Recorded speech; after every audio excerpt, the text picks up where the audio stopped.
Young and Awakening with Helen Knight and Matilda Lerche.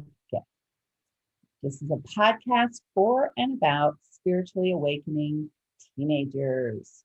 And this is our first podcast to meet us, the visionaries of Young and Awakening. And I have a pleasure of introducing Matilda. Yes. Hello. Hello, hello. Nice to finally be here. So excited to have you here with us today. And she's my new friend and my co-founder of this new podcast and platform, Young and Awakening. Matilda's from Denmark, and she works as a healer and energy intuitive, using higher wisdom life coaching to assist her clients in awakening to their full, magnificent potential. Thank you so much, Helen. Yes, and I'm equally excited to be here with Helen. Today, we're going to talk about our new project, and that is so amazing and so nice that we finally have the time to talk about this. And a few words about Helen. Helen Knight is living in Taos, New Mexico, and Helen Knight is a healer and intuitive coach. She's a Reiki master and teenager, not teenager, you were once a teenager. Reiki master and teacher, and she's a shaman. And she helps empaths and highly sensitive people to shift from seeing their sensitivity as a curse to experiencing it as a true gift. And that is so amazing. And now we are together birthing with Young and Awakening, this new project. And this is so amazing. And that is what we're going to talk about today. Yeah, Helen, take it away. Okay. All right. We got a few questions here. All right. My first question for you, Matilda, is, can you share with our audience a little bit about how you came to do this amazing healing work that you're doing today? Yeah, so I've always been an empath and very sensitive, yet not knowing that it was a gift. Actually, as you say, it's a true gift and not a curse at all. But as a teenager, I actually found it quite as a bit of a burden to be that sensitive. I wanted to be normal, and I wanted to blend in, and I was quite successful on the surface of doing that. But underneath, I was struggling quite a bit. My body was struggling quite a bit. And when I was around 30, I had a big turning point in my life. And after that, my gifts were awakened. And I started being able to really sense in a very healthy way other people and really be able to work with it and really develop my sensitivity to be a strength of mine. And it turned out to really be a huge strength. Did they just turn on for you, or what happened when you were 30? Yeah, it actually turned on quite out of the blue. I don't know if we are going into that right now, but I had an accident, and after that I struggled quite a bit for half a year. But when I finally surrendered into recovering, it was like the light just went on. So in 2 weeks, I went from being crippled, I would say, with the concussion and whiplash and really strong pain and post-traumatic stress, to really being a yogi almost, and really being able to just release all this tension from my body and really tap in with my intuition and also my higher knowing. So that was quite an abrupt shift from being really insecure about my own body, like could I trust it, to really just having the knowing that the body and the mind, the expanded version of us, was capable of so much more. And I would say I had really suppressed that side of myself ever since I was to fit in teenager. Yeah. So as a child, I had those gifts, but I really wanted just to be normal and not to be, but I was, and everyone else were knowing it maybe, and a lot of them are the same. But it's like, I think a lot of us go through that experience. So what about you, Helen? So how did you come to do this? this work? Well, a little different than you, but I got sick. You had your accident. I just got sick. I just all lost weight. My hair was falling out.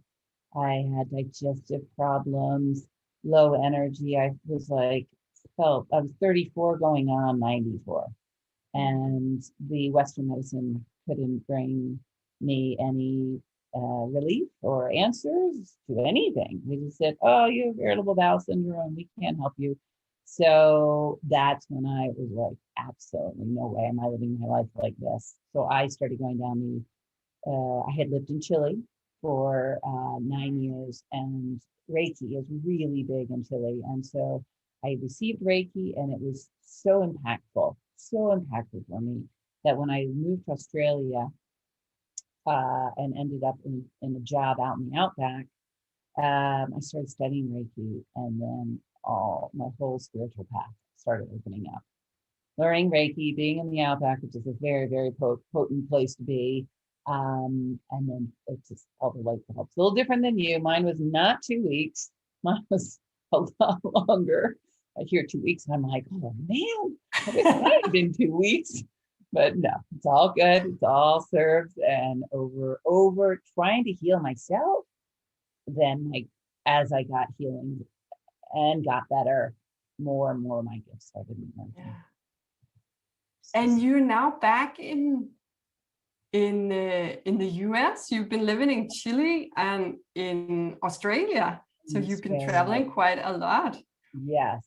I did. And what brought you back to the US? Spirit. I wanted to go back to Chile. I was like, I want to go back there, and Spirit said, no, you must go to Boulder, Colorado. And fortunately I listened. Again, as you probably experienced, that our mind says you're crazy, or that doesn't make sense, but we get a message, that intuition, that gut feeling, the message from Spirit that says, do this, even though it might be seen totally crazy or not make sense. And so I got a guidance to go to Boulder, Colorado. And I'd never been there. I didn't know anything about it. And fortunately, I listened, because that's where I really was able. Boulder's an amazing place for you to grow as a healer. There's so many things to offer. And so I had 12 years there. And how long time ago is that you I moved back to the United States in 2008. 2008, and 6 months ago, Spirit wanted me back in the desert. So it's perfect. I've got my little scene here. House, New Mexico. So south, it was hard to extract me from Boulder, but now I'm there, and I know what we're going to share about you and me, what we're birthing. I believe I had to be in that desert magic. Yeah, here come the tears. So tears always come in. I call them spirit tears, because it's Spirit coming through. Yeah. And it's like a validation of, so I had to be back in the desert to get the guidance to bring in what you and I are going to create, which I'm so excited about. Yeah. So wait to share. Well, we're getting a little ahead of ourselves. Wait, Spirit, wait. I want to ask you another question. Why do you do what you do now? Why do you do it? Why does it bring you so much joy to do what you do? Yeah, that was my answer too, because it brings me so much joy. So you answered my question with your question. So I think in the beginning I had this idea that it's a job where you're helping people, but over the past years it really come to me that it's not a job. I have this, it's just really living, and I love it. So really, it's not like, I would say it's not like any other job I had or anything else I worked with, because have been highly influenced about habit and what you're supposed to do, and you're supposed to have a job. And this has just been really a shift for me over the past years, to really just be in the joy of who I am. And when I am that, it's just what I do. It's just, I assist other people to find the same joy and to really be guided by their intuition, because I have some really strong abilities in helping other people to ground their beautiful big energies into their body and really feel what is right for them, what is true for them, and what is right for them. And I really love that. And there's so much magic in it, as you also talk about magic. I'm a really big fan of magic. and Yep. and I love being very connected to others, really feel their heart and their emotions and feel them. So for me, it's just such a beautiful way to work, whether they're children or they're teens or they're adults or if they're seniors. I really just love that close connection. So for me, it's so meaningful, and it's just really, for me, it's just really living to do that. Yeah. And for you, Helen, I'm curious to know. The same as you. I find, gratifying is the other word. Like, to these people that come and they think that they're highly sensitive. Sensitivity is a curse. They hate it. There's sometimes there's drugs, there's alcohol, there's food addictions, and it's just been this big issue for so long. And I'm saying, no, it's actually an amazing gift. And if we can just help heal some of that trauma, give you permission to be who you really are, and stop the people pleasing and calm the nervous system down. And then after one or two sessions, healing sessions, and you check in and you hear like, oh my gosh, I can feel it. My life is beginning to change, and their intentions start manifesting. It's so gratifying. To experience and support. Yeah, I would have loved that as a teen, I must say. Right? Maybe not. Maybe I would be afraid that I would not fit in then. But I feel that is a part of being teen. Like, we feel that if we're truly who we are, we'll lose something in the social life. Yeah. So that is really exciting. Which leads beautifully into my next question, of why are we being created to being called to create this new platform for teens? Do you want because maybe we should a little bit? Tell also a bit about what it is that we're planning to create. Right. Yeah, I guess that's a good idea. We should start there. It's gonna be the secret project for the whole podcast. Do you want me to talk a bit about it? Yeah, okay. So what we are guided to is to make this platform, as Helen mentioned, where we provide what you call different courses, different teachers, different methods, different modalities, different what you call offers. They're going to be kind of like a camp, different camps that the children can go to. And it's going to be online. So it's like, no matter if you're in Denmark or in the US or in South Africa, wherever you are, you can just log on to this platform and you can see what do these people offer. And we're going to have other teachers be on that platform together with us. And there's going to be, for example, courses in tarot card readings, but also circles, like groups where you can talk with your as a camp counselor maybe, or as another type of guidance you can have in those groups. So that's going to be a lot of different modalities. Maybe you're going to learn about crystals. Maybe some teachers is teaching how you get connected to your inner guidance, your intuition. So a lot of different things for teenagers to really just find what they need. So just a place where they can go and look and find the teachers that's right for them, for what they want to do and have more of. And I think also, go ahead. No, I just think that it was something that you and I, when we first connected, it was like playfulness, curiosity, like really that energy. Most American children can relate to summer camp, and to make it like this summer camp energy of fun, not like class, like school. No. No, and not spirituality as like what is called, it's not like it's not only if you're having a hard time that you use spirituality, it's more like the playful part. Of course, you're very welcome as a teen if you have problems and if you feel that life is a bit tough.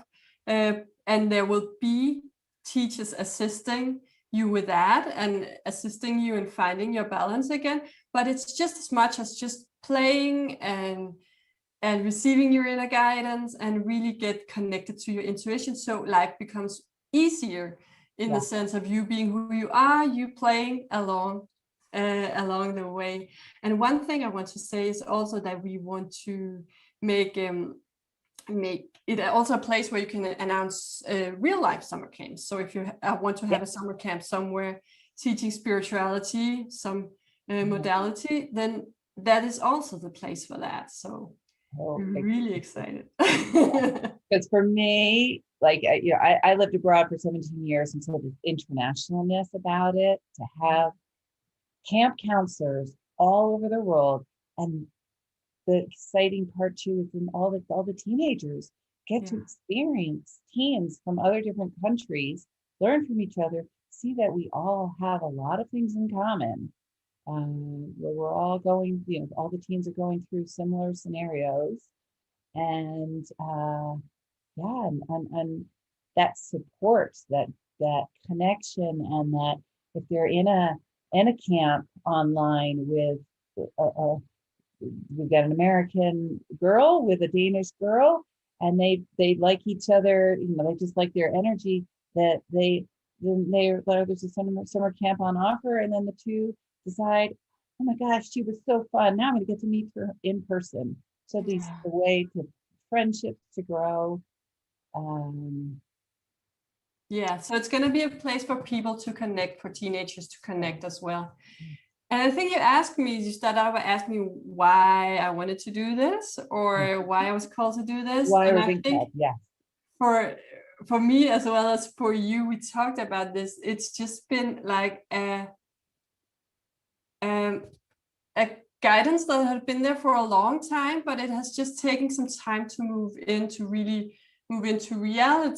I know that I have a strong connection to children and teens, and in the way that I'm wired, the human I am. I love working with children and teens, and also adults.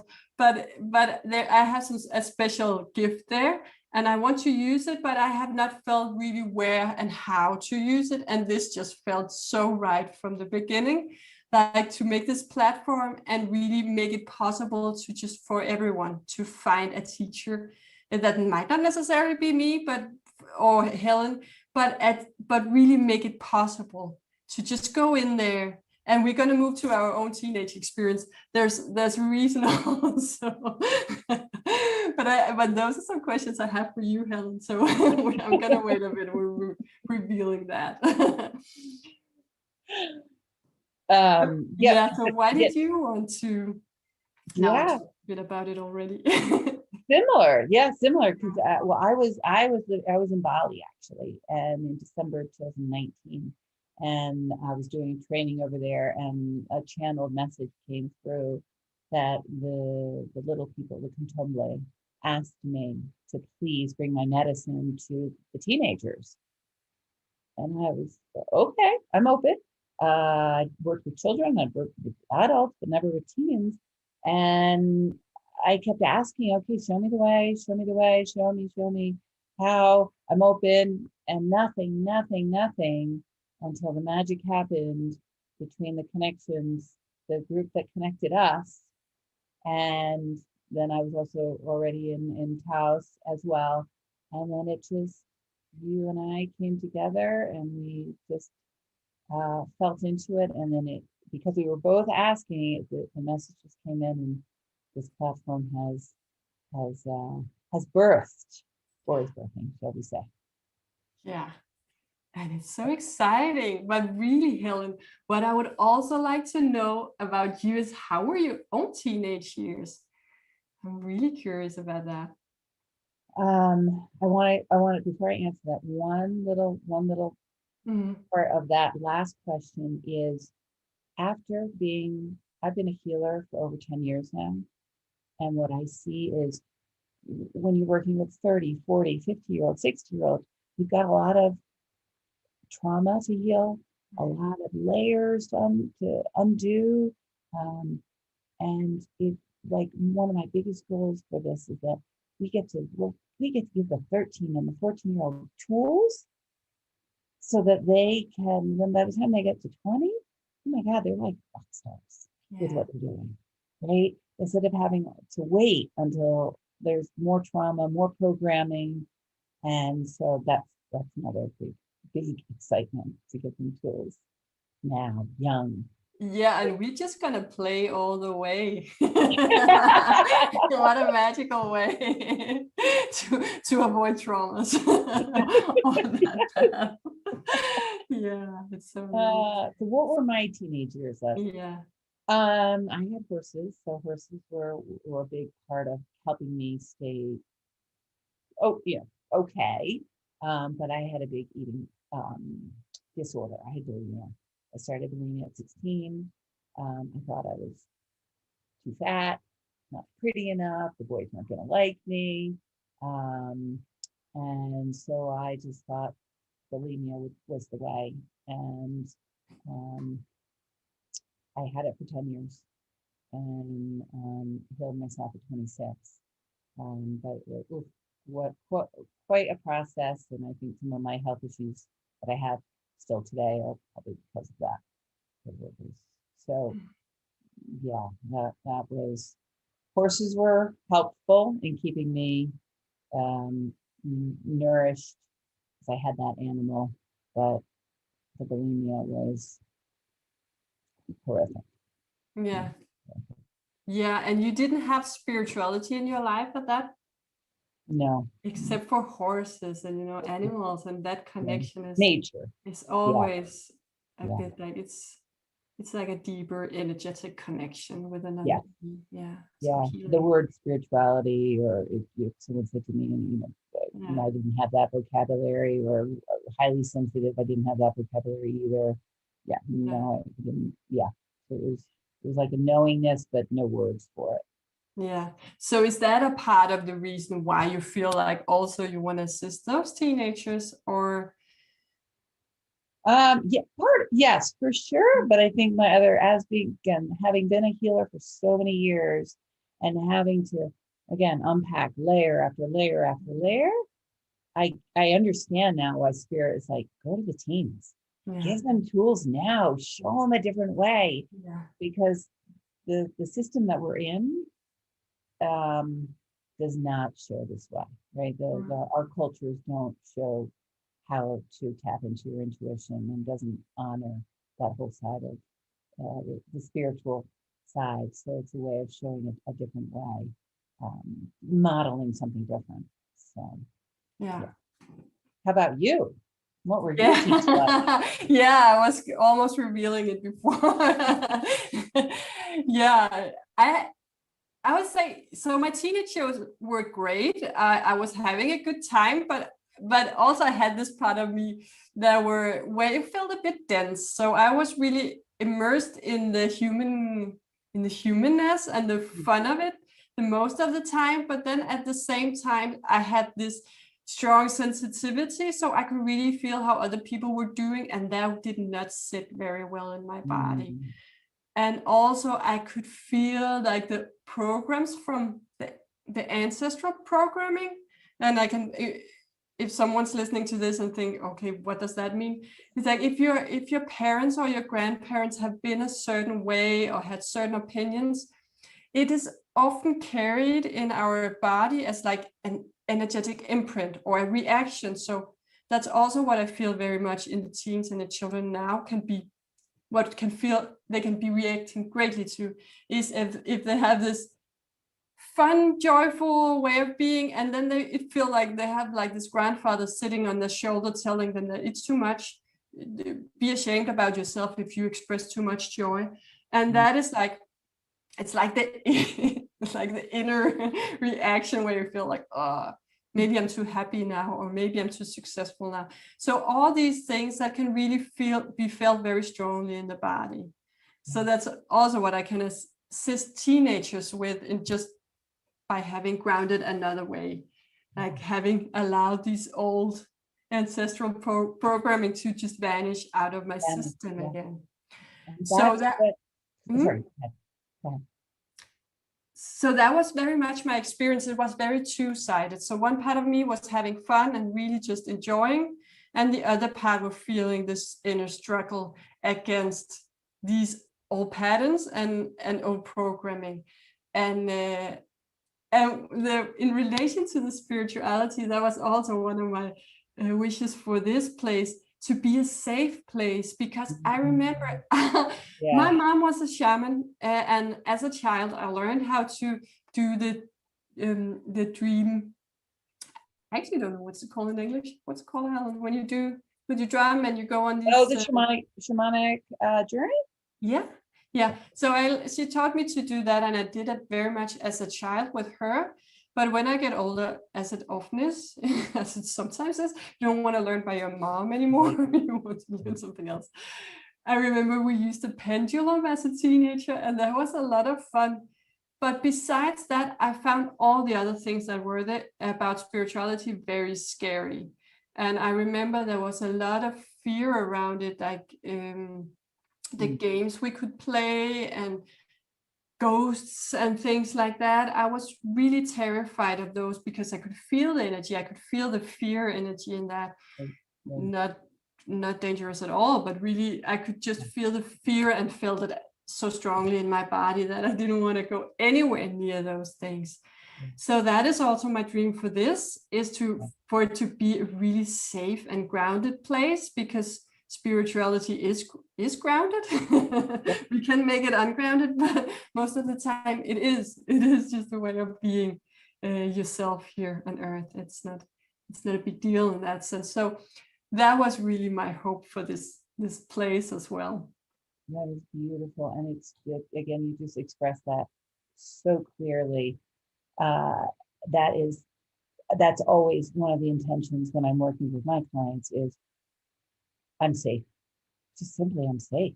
Yeah. And so, by you shared really beautifully. That is our total, that's a must, right? That's a ground rule, that it must be a safe place for people to come in, for the teams to come in, always feeling safe. Yeah. And Helen, it's also bringing me to the next question. So what do you see that this platform can bring to teens besides a safe place? Yeah, I think it's that the kids are coming in differently. They're different than you and me. The teenagers are like fertile. They got a lot going on, but they're also very fertile with their gifts. The new ones coming in have a different DNA, and it's coming in and participating in different camps where they get to really, the gifts that they have are activated. They're given that permission, or again, feeling safe to start accessing them, or accessing them more. But it's allowing them to flourish, being like, as you said earlier, you just wanted to fit in. I think that's what most teenagers want to do, right? But if we a way to be normal. But to be fitting in is it's normal, but also you can be your authentic self and be proud of it, and be confident, and to love yourself.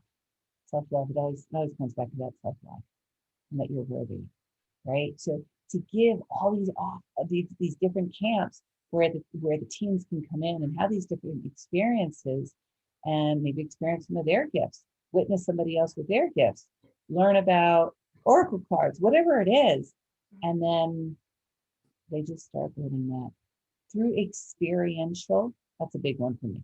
through the experience, like I lead cacao ceremonies. I can tell a teen all about cacao ceremonies with shamanic journey, but come and experience it. Yeah. You experience it, you're going to feel something. So that's, um, yeah, I'm just seeing an image of a fertile ground, and the seeds are beginning to sprout.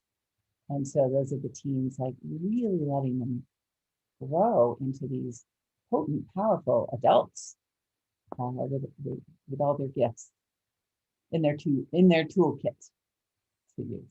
So. It's beautiful, Helen. I just felt it so strongly when you were talking. Yes, to have a place where it's normal to love yourself, but because that's a really big one. We really taught to not love ourselves. So if you're the only one, you might not really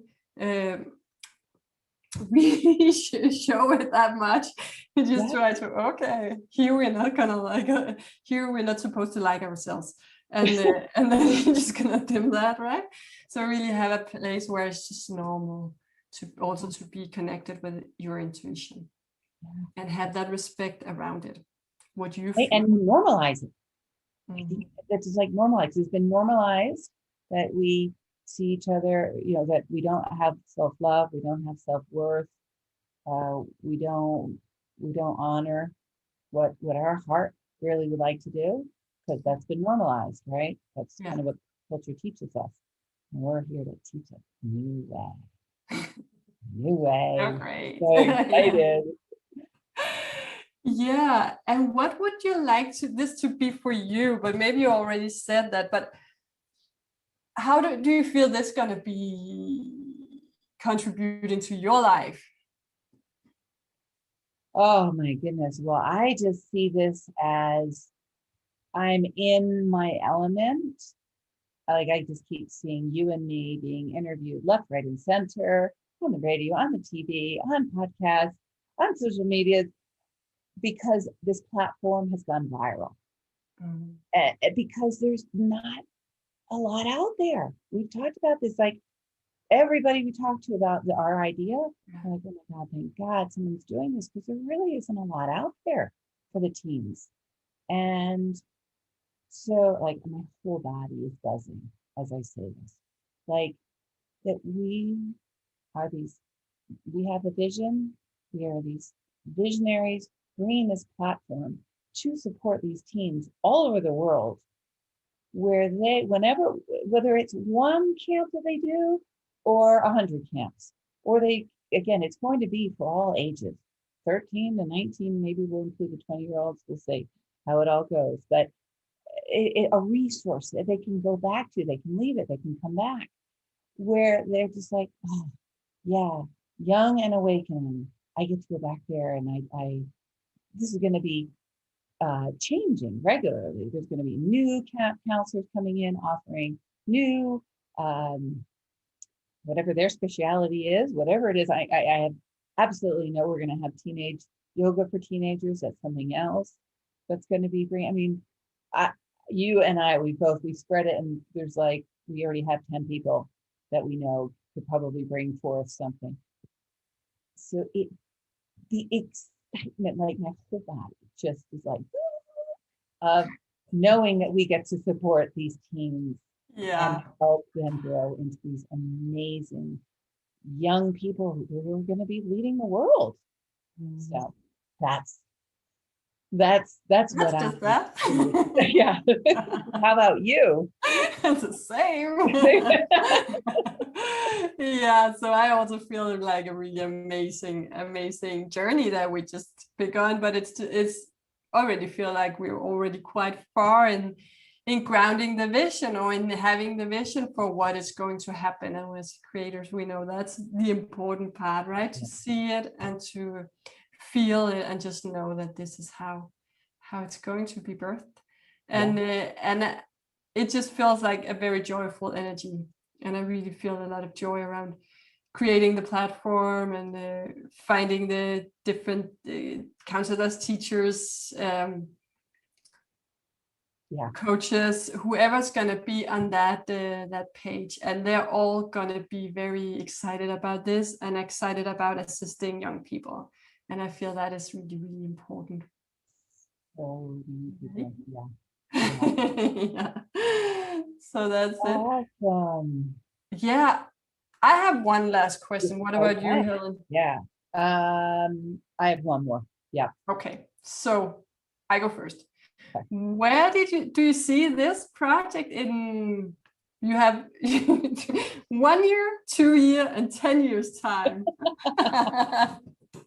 Okay. 1, 2, and 10. All right. Well, I think in a year's time, we're going to have, because this is going to be big.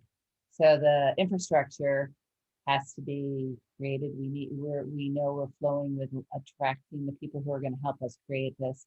So I think the infrastructure is going to be solid. We're going to have a good, solid handful of our camp counselors already offering the programs. And it's going to be in a just a really good, solid flow. In 2 years, it's going to have quadrupled the amount of teens that are coming to our site, getting excited about it, sharing with their friends. So the classes are getting bigger. And oh my gosh, 10 years? Whoa. Yeah, I'm also feeling it. So I just speak like the energy and it is. Huge. I just know this is going to be huge. Yeah. It's just going to be huge. And we're going to have an amazing team of support who are going to be helping us because we're just going to keep spreading. That's our job is to keep the visionaries. We're just going to keep telling people about it, bringing people in. So it's just gonna, what they're showing me are mushrooms growing, right? Yeah. They grow, so it's like that spreading. The Yeah. mycelium are the communicators underneath the earth, and so just showing that like we're just going to keep connecting. So Beautiful. yes, so that's where I see it. And my question for you, my last question before we wrap up, is what's the biggest surprise you've had in the last few months and why? In regards. How big it is, and also how finished the idea was. I remember the first time we talked, I was like, I have this feeling about summer school, summer camp, and you're like, oh yeah. And I just imagined maybe just the two of us doing one summer camp, real life, or maybe more, doing some online seminars or something like that. But the moment we just opened, it was just like just coming in. And also one big surprise to me was I love the connection with other people. I love one-on-ones and making courses. How excited I feel about making an online platform. Just the technical stuff. I just feel really excited. Not that I'm going to do that, but just the development of the idea of this platform. I feel I'm so excited about it. And I was a bit surprised about that. Really? Yeah. That's that science background of yours, right? Because you were a biologist before this. Yeah. And I'm quite analytical still. And also the way I do healings. I love this explorer's approach and investigation. Which I think is just a beautiful contrast because I'm not like that at all. Like I've always been sort of out with it, off with the fairies, right? Yeah. But I think it's a really good example that even if you do have a very analytical mind or you are very scientific, you can bring in the whole spiritual side. Yeah. So we're really, Matilda, I am so excited about this. I get my whole body is just it's vibrating. Just talking with you for an hour, whatever it's been. This is just the beginning of an amazing adventure. I'm so excited and thrilled to be on this journey with you. me too, Helen. I can't wait to see what our next steps are going to be beside the podcast. We're going to do many more exciting podcasts with people working with teens, or with teens, working with other teens, or with teens who want to share something about their life experience here. Yeah. But thank you for staying with us today, and we'll be back soon with more.